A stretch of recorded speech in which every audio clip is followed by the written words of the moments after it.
नमस्कार, मी करणसिंह पवार. आपण पाहता एलएस मराठी. बुलेटिनच्या सुरुवातीला घेऊयात वेगवान बातम्यांचा आढावा. मनसेअध्यक्ष राज ठाकरेंनी ठाकरेंच्या शिवसेनेचे खासदार संजय राऊत यांची त्यांच्या निवासस्थानी भेट घेतली. राऊतांच्या प्रकृतीची विचारपूस करण्यासाठी ही भेट झाली. मात्र त्याआधी फडणवीस यांनी संजय राऊत यांच्यासोबत 20 मिनिटांची चर्चा केली होती. या दोन्ही भेटीमागे काही गुपित आहे का हे पाहणं महत्त्वाचं ठरणार आहे. राजकीय तज्ज्ञांच्या मते या भेटीमागे काही राजकीय संकेत किंवा भविष्यकालीन धोरणांशी संबंधित गुपित असण्याची शक्यता आहे.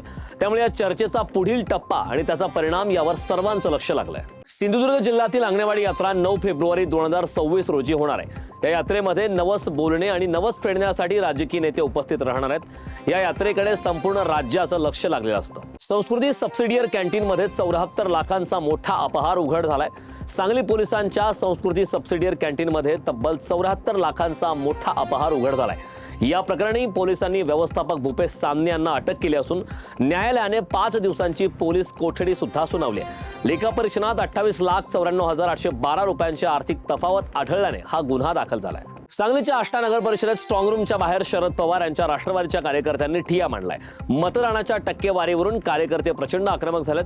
यावेळी हजारो कार्यकर्ते जमले असून त्यांनी मोठा गोंधळ घातलाय.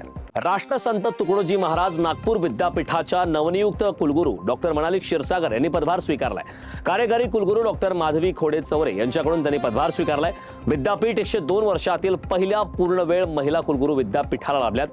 यांनी लोकशिवाय मराठीसोबत चर्चा करताना विद्यार्थ्यांना रोजगारक्षम करण्यासाठी तंत्रज्ञानाच्या आधारित आणि उद्योगभिमुख नवे अभ्यासक्रम सुरू केले जातील असं सांगितलंय. चोरट्यांनी थेट देवाची चोरी केली. नाशिकच्या निफाड तालुक्यातील श्री मातोबा महाराज मंदिरात चोरट्यांनी थेट देवाची चोरी केली. त्यामुळे ग्रामस्थांनी बंदची हाक दिली असून या बंदला संपूर्ण गावकऱ्यांनी प्रतिसाद दिला होता.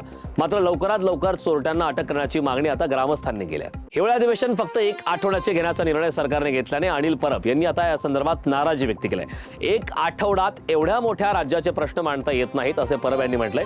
किमान विदर्भाचे प्रश्न तरी मांडण्याची संधी मिळावी अशी अपेक्षा त्यांनी व्यक्त केली आहे. सदानंद दाते नवे पोलीस महासंचालक होण्याची शक्यता आहे. सदानंद दाते यांची राज्याचे पोलीस महासंचालक पदी नियुक्ती होण्याची शक्यता वर्तवण्यात येते.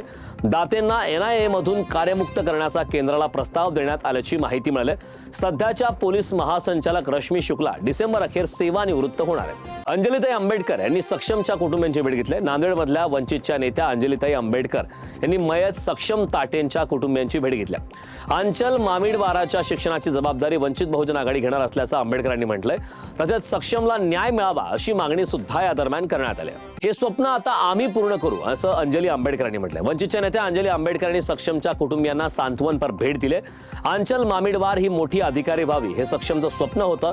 हे स्वप्न आता आम्ही पूर्ण करू असं आश्वासन सुद्धा त्यांनी यावेळी दिलंय. वेगवान बातम्यांचा आढावा घेतल्यानंतर या बुलेटिनमध्ये वेळ झालेली आहे. इथेच थांबण्याची. पाहत रहा एलएस मराठी.